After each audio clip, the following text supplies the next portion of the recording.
ahli Al-Quran dibagi 3 bagian. Quran surah ke-35, Fatir, ayat 32, paling kiri sebelah atas di mushaf.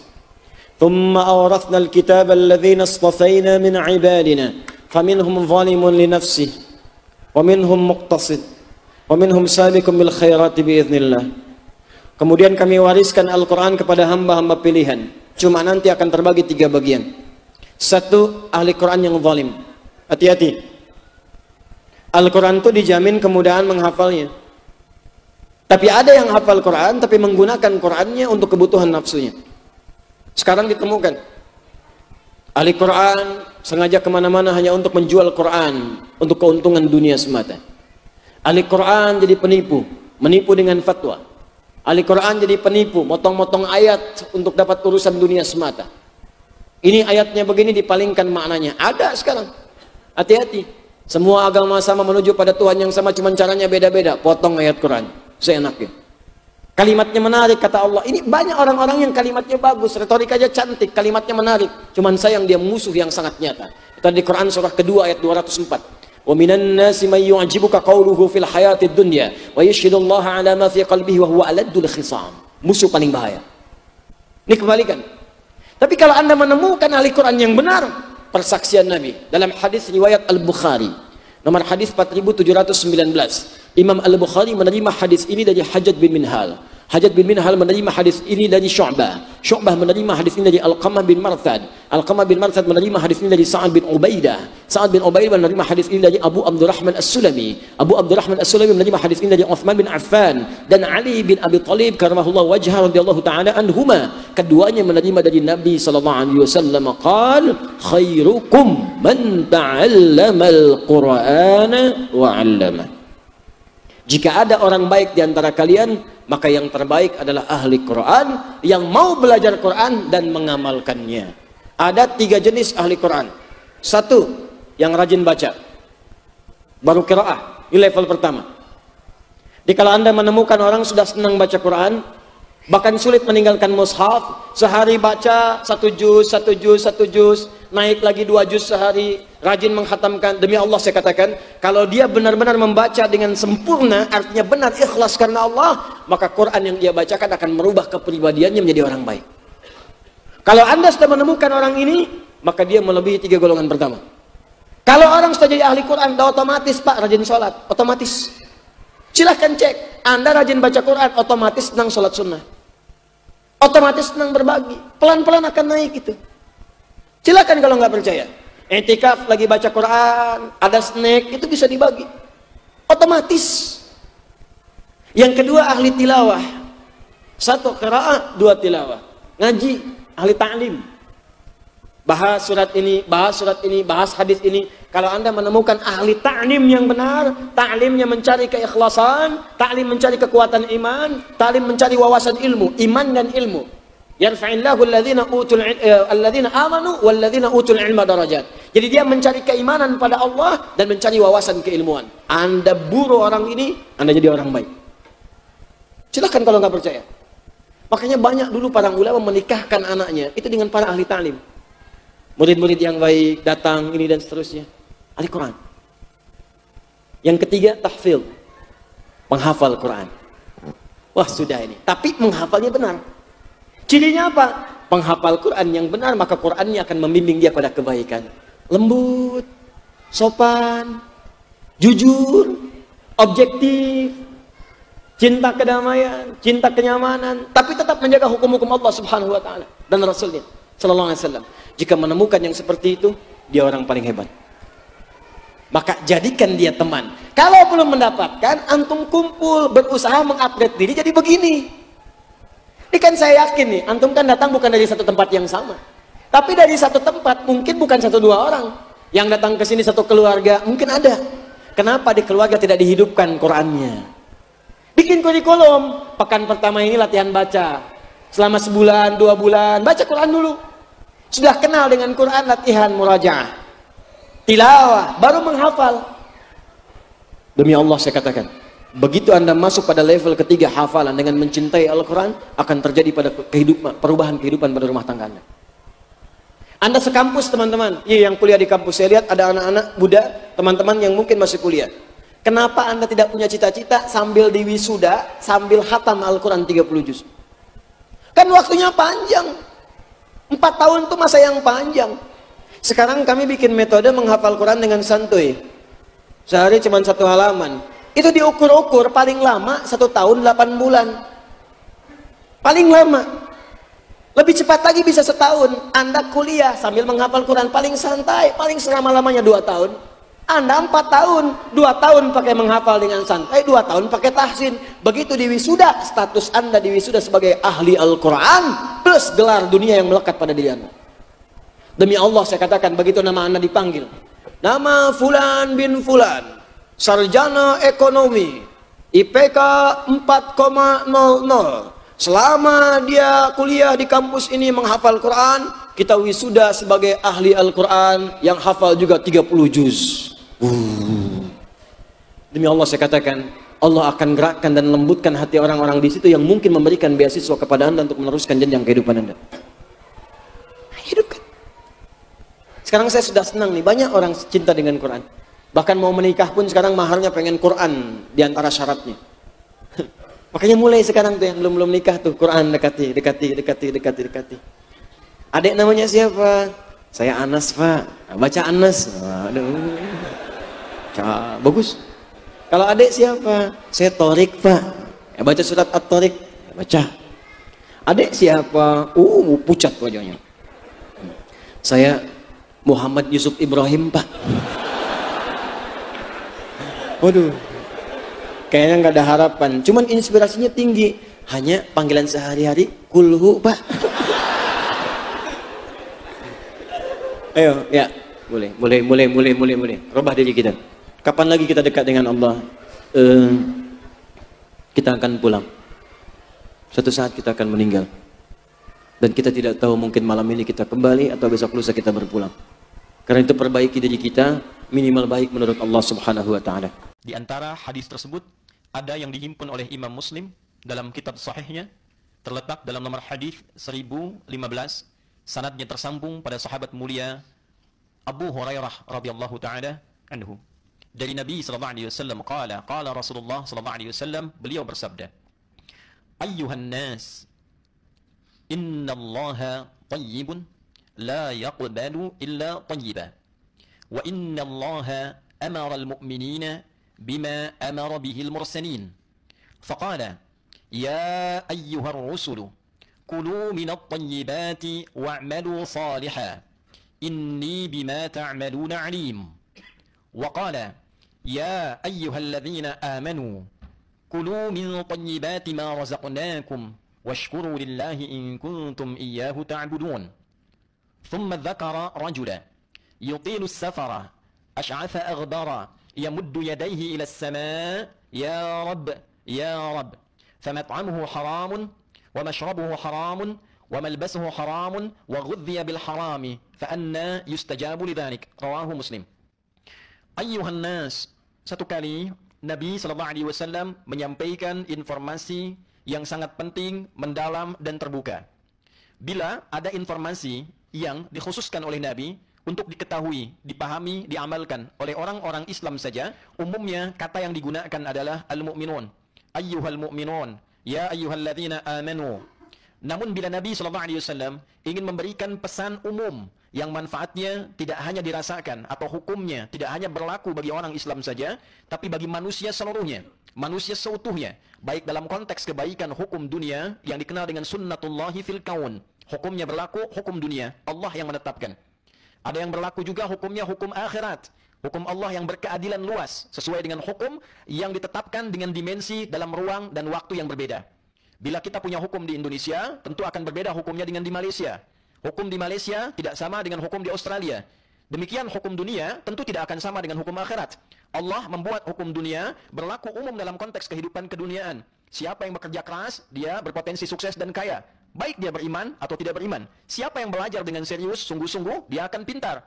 Orang Islam tapi tidak serius, tidak sungguh-sungguh dalam belajar, maka berlaku hukum umumnya, belum tentu dia pintar. Tapi sekalipun dia belum beriman, tapi dia mau belajar dengan sungguh-sungguh, tekun dan bekerja keras, maka dia berpotensi akan pintar. Itu hukum yang disebut dengan sunnatullahi fil kaun. Kalimat yang disampaikan untuk menghimpun itu semua, baik hukum dunia secara umum, dan berlaku nanti keadilan menyeluruh dalam hukum akhirat, maka disampaikan dengan kalimat, Ya ayyuhan nas. Ayyuhan nas, wahai seluruh manusia, tanpa kecuali. Ayyu, dia menjadi munada dari kata ya yang mahdzuf, yang hilang, untuk menguatkan hukum. Ha, berfungsi mengingatkan pentingnya hukum. Jadi bila ayyuha bertemu, ini pesan yang disampaikan bukan hanya informasi semata, tapi ada pesan penting yang harus kita ingat. Jadi bila kita terjemahkan dengan detil, ayyuhan nas, wahai manusia, siapapun kau, dimanapun kau berada, ingatlah pesan penting ini. Innallaha tayyibun. Sungguh Allah itu maha baik, maha suci, maha bersih. Wala yaqbalu illa tayyiba. Dan Allah tidak menerima apapun yang sampai kepadanya, kecuali dalam keadaan yang baik, bersih, dan suci. Hukum berkata, sesuatu yang bersih akan menerima yang bersih lagi. Sesuatu yang tidak baik berpasangan dengan yang tidak baik lagi. Orang-orang yang terbiasa mengonsumsi hal-hal yang tidak baik, maka keluarnya pun kata-katanya tidak baik. Pandangannya pun terbiasa mengarah pada yang tidak baik. Maka hukum ini berlaku, namun kaidah mengatakan laisa kamitslihi syai'. Tidak ada yang serupa sedikit pun dengan Allah Subhanahu wa taala. Hukum pertama yang lebih dikatakan terkait hubungan kita dengan Allah. Karena dalam kehidupan, sehebat apapun kita, materi khutbah yang telah berlalu, sekuat apapun kita, sekaya apapun kita, sepintar apapun kita, tetap kita manusia hamba yang butuh Allah. Suatu waktu pasti kita akan mengalami keadaan yang memaksa kehambaan kita itu muncul. Untuk mengadukah berdoa, untuk memohonkah, meminta petunjukkah.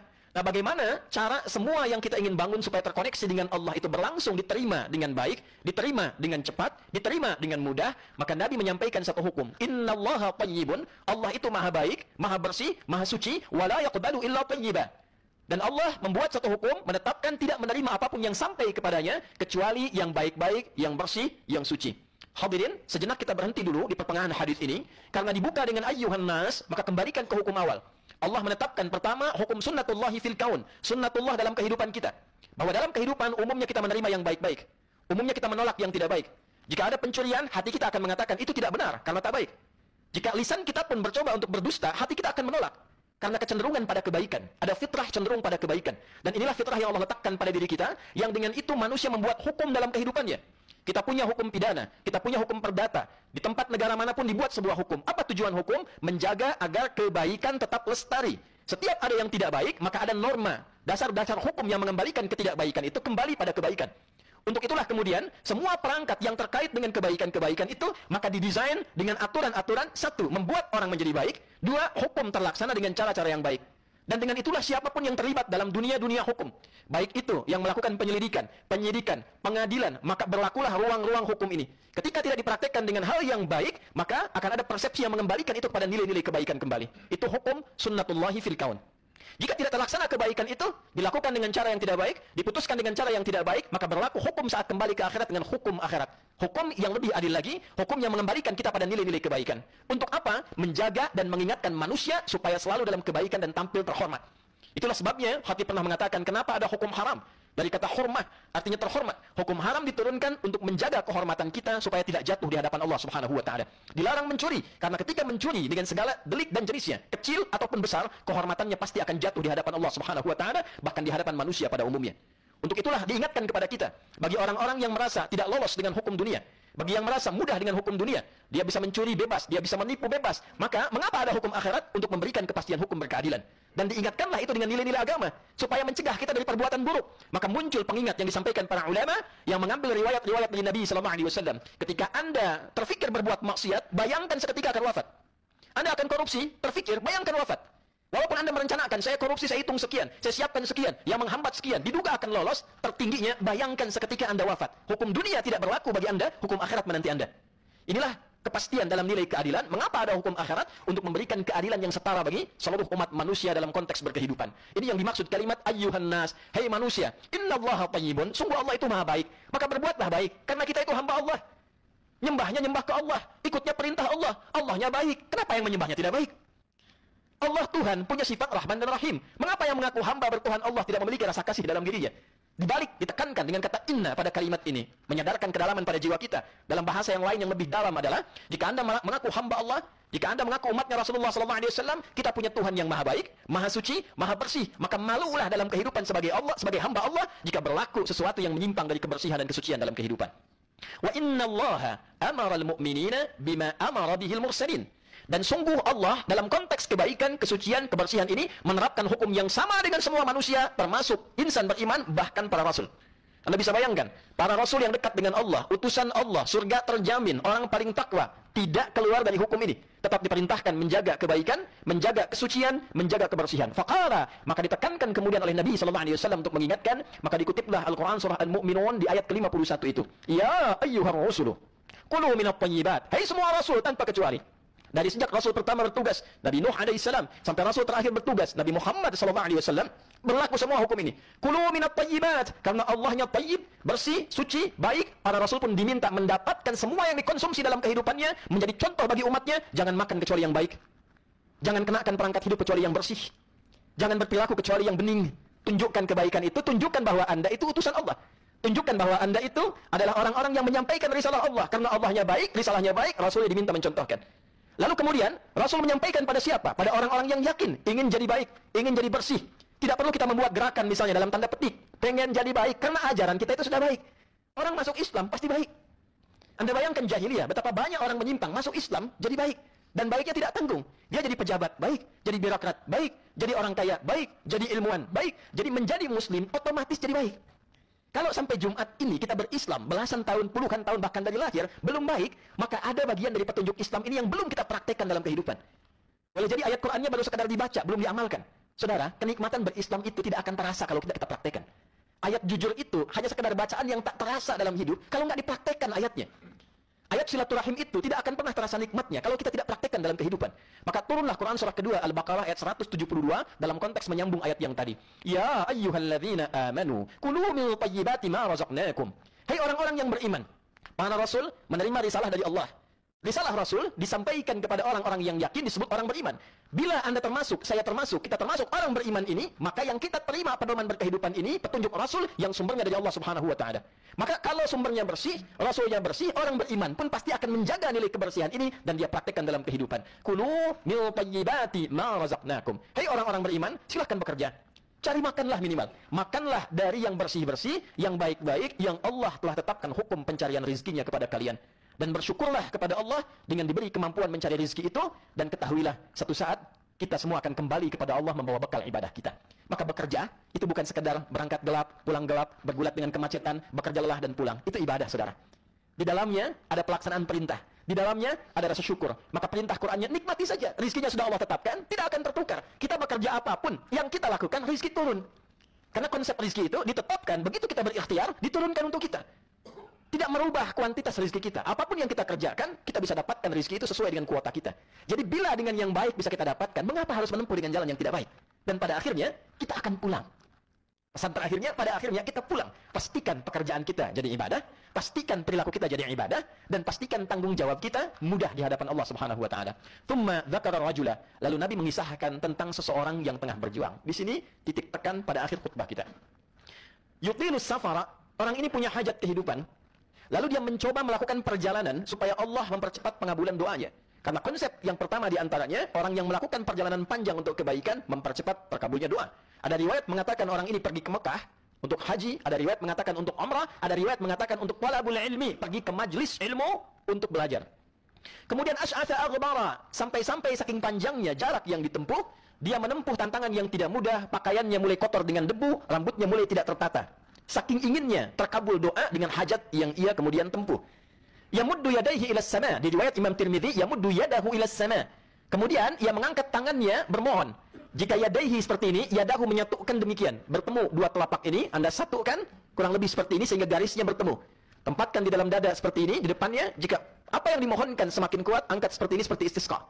Maka mengangkat tangan seperti ini dalam hadis riwayat Abu Dawud tersambung pada Nabi SAW lebih cepat dikabulkan dibandingkan dengan berdoa yang diam, irsal seperti ini, tidak mengangkat tangan. Innallaha hayyun karimun. Sungguh Allah itu punya sifat yang sangat mulia dan akan merasa malu dalam tanda petik jika mengabaikan hamba mengangkat tangan tanpa dikabulkan doanya. Kemudian dia berkata, Ya Rab, Ya Rab, memulai dengan Al-Asma'ul Husna. Mengawali doa dengan Al-Asma'ul Husna, mengabulkan doa lebih cepat dibandingkan dengan langsung meminta pada substansinya. Quran surah ke-17 ayat 110. Qulid Allaha awid ar-Rahman ayyamma tad'u falahul asma'ul husna. Jika Anda punya persoalan, punya hajat, minta, sebut nama Allah. Sebut Ar-Rahman, atau Anda pilih nama yang sesuai dengan apa yang kita butuhkan. Butuh ilmu, ya Alim, butuh rizki, ya Razzaq, punya masalah, ya Al-Fattah, demikian seterusnya. Dia melakukan 3 hal ini. Anda bisa bayangkan, menempuh perjalanan jauh, mempercepat doa pada kebaikan. Mengangkat tangannya demikian, mempercepat terkabulnya doa. Membuka dengan Al-Asma'ul Husna, mempercepat terkabulnya doa. Seharusnya doa dia dikabulkan 3 kali lebih cepat dibandingkan dengan orang biasa. Apa komentar Nabi? Anna yustajabu lidhalik. Ini tak bisa terkabul, sulit. Bagaimana bisa dikabulkan? Bagaimana bisa dikabulkan? Dia melakukan 3 hal, tapi ya komentar yang dapatkan dari Nabi, bagaimana doanya terkabul? Ternyata, mat'amu haram, makanannya bersumber dari yang haram. Mashrabu haram, minumannya bersumber dari yang haram. Malbasu haram, pakaiannya bersumber dari yang haram. Wa ghuddiya bil haram, dan perangkat hidupnya disupport dari sumber-sumber yang haram. Saudara, jika Anda menyimpan gelas terbuka, apapun bisa kita masukkan, air, kopi, susu, dan sejenisnya. Tapi jika Anda berikan penghalang di atasnya, tutupnya, tutup yang ringan seperti tisu, masih ada tetesan. Tutup yang keras, itu tidak akan pernah menjadikan benda yang akan kita masukkan masuk ke dalam gelas. Dia akan terpental kembali. Demikianlah perbuatan haram yang dilakukan oleh manusia yang bertuhan. Manusia yang bertuhan, apalagi insan beriman, bukan berarti tidak mengabulkan doa. Perbuatan haram itu menghambat doa yang seyogianya terkabul. Dia kembali lagi karena ada sekat maksiat yang terdapat di dalamnya. Jumat itu adalah waktu terkabulnya doa. Umrah, betapa kuatnya terkabulnya doa. Haji, betapa kuatnya terkabulnya doa. Kita kadang sampai menangis, khusyuk mengangkat tangan, betapa kuatnya seharusnya terkabulnya doa. Tapi bila doa yang kita mohonkan dengan sepenuh jiwa itu belum terkabul dengan baik seperti yang kita rasakan, boleh jadi, lihat 3 hal. 1, langsung dikabulkan sesuai permintaan. Saya minta anak saya lulus ujian, lulus. 2, mungkin Allah berikan saat kita sanggup menerimanya. Anda punya anak usia 5 tahun minta diberikan motor. Anda punya uangnya, tapi tentu tidak akan Anda berikan sampai ia sanggup mengendarainya. Terkadang kita minta, Allah baru kabulkan 2 tahun kemudian, seperti peralihan kiblat. Allah baru kabulkan 3 tahun kemudian, karena diduga disitulah Anda punya kesanggupan untuk menerima anugerah dari pengabulan doa itu. Yang ketiga, terkadang Allah mengganti apa yang Anda inginkan dengan apa yang Anda butuhkan. Anda minta A, Anda tidak butuh itu. Ada mafsadat di depan yang mungkin buruk bagi Anda. Diganti oleh Allah dengan yang lain yang lebih baik. Anda kehilangan proyek A, tapi ternyata Anda dapat proyek B. Karena boleh jadi di balik proyek A ini ada sesuatu yang tidak baik buat Anda. Demikian Quran surah kedua di ayat ke-216. Jika 3 ini tidak terjadi, maka silahkan dicek. Mungkin ada yang haram dalam pakaian, ada yang haram dalam makanan, ada yang haram dalam minuman, ada yang haram dalam ucapan, ada yang haram dalam pandangan, ada yang haram dalam gerakan, ada yang haram dalam perilaku kehidupan. Dan Jumat inilah kita bersimpuh di hadapan Allah Subhanahu wa taala untuk bertobat. Semoga yang haram ini tidak menghambat anugerah Allah diturunkan kepada kita menjadi pribadi yang baik, atau menghambat kita menghadap Allah untuk mendapatkan rahmat di hari kiamat kelak. Hadirin, jika Allah sudah dudukan kita di Jumat ini, mendengar pesan ini, yang pesannya langsung tersambung kepada Nabi, sanadnya bersambung pada Allah Subhanahu wa taala Rabbul Alamin, belum menyentuh kita untuk berbuat baik, dengan cara apa lagi dan berapa Jumat lagi dibutuhkan untuk kita untuk merubah hidup kita semakin lebih baik dan wafat dalam keadaan yang baik. Barakallahu li wa lakum fil Qur'anil azim wa nafa'ani wa iyyakum bima fihi minal ayati wa dzikril hakim wa taqabbala minni wa minkum tilawatahu innahu huwas sami'ul alim. Ud'ullaha yastajib lana wa lakum jami'an.